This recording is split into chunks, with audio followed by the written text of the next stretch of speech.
Build with Torq, not the fork. Let's step into our indoor cave gym. Today we're carving out those hamstrings with the leg curl. First, the mistakes. Don't settle for a partial range. Go for the full range till your hips and watch those hamstrings burn. And notice that pad. If it's too high, you're just tickling your calves. Keep that pad just above your ankles for maximum rock-crushing power.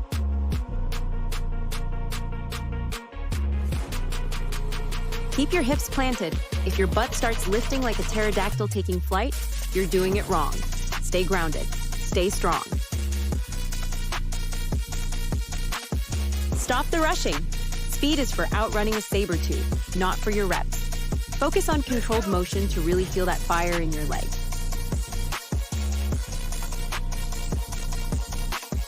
Let's recap. Full range, pad above ankles, hips planted, and control. Subscribe for more primal games.